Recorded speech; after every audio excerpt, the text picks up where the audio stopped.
ಎಲ್ಲರಿಗೂ ನನ್ನ ಯೂಟ್ಯೂಬ್ ಚಾನಲ್ಗೆ ಮತ್ತೊಮ್ಮೆ ಸ್ವಾಗತ. ಇವತ್ತು ನಾನು ನಿಮಗೆ ಶಕ್ತಿ ಯೋಜನೆಯ ಒಂದು ಮಹತ್ವವಾದಂತಹ ಮಾಹಿತಿಯನ್ನು ಹೇಳ್ತೀನಿ.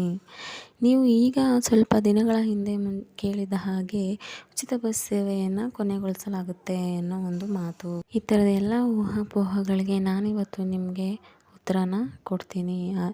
ದಯವಿಟ್ಟು ನನ್ನ ವಿಡಿಯೋನ ಲೈಕ್ ಮಾಡಿ ಮತ್ತು ಸಬ್ಸ್ಕ್ರೈಬ್ ಮಾಡ್ಕೊಳ್ಳಿ ಅಂತ ಹೇಳ್ತಾ, ಸಿದ್ದರಾಮಯ್ಯನವರು ಮಾಡಿದಂಥ ಈ ಯೋಜನೆಯಿಂದಾಗಿ ಎಷ್ಟೊಂದು ಮಹಿಳೆಯರು ಒಂದು ಕಡೆಯಿಂದ ಮತ್ತೊಂದು ಕಡೆಗೆ ಉಚಿತವಾಗಿ ಹೋಗಿ ಕೆಲಸವನ್ನು ಮಾಡ್ಕೊಂಡು ಬರ್ಬೋದಾಗಿತ್ತು. ಈ ಒಂದು ಕನ್ಫ್ಯೂಷನ್ಸ್ಗೆಲ್ಲದಕ್ಕೂ ನಮ್ಮ ರಾಮಲಿಂಗಾರೆಡ್ಡಿಯವರು ಸುದ್ದಿಗೋಷ್ಠಿಯನ್ನು ಮಾಡಿ ಹೇಳಿದ್ದಾರೆ.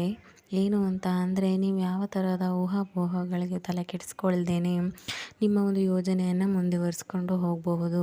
ಆದರೆ ಅದರಲ್ಲಿ ಒಂದು ಕರೆಕ್ಷನ್ ಏನು ಅಂತ ಹೇಳಿದ್ರೆ, ಹೇಳಿದ ಹಾಗೇ ಆಧಾರ್ ಕಾರ್ಡನ್ನು 10 ವರ್ಷದ ಒಳಗಡೆ ಅಪ್ಡೇಟ್ ಮಾಡಿಸ್ಕೊಂಡು ಪ್ರಯಾಣವನ್ನು ಮಾಡಬೇಕು. ಇಲ್ಲವಾದಲ್ಲಿ ಅವರಿಗೆ ಉಚಿತ ಪ್ರಯಾಣವನ್ನು ನೀಡಲಾಗುವುದಿಲ್ಲ.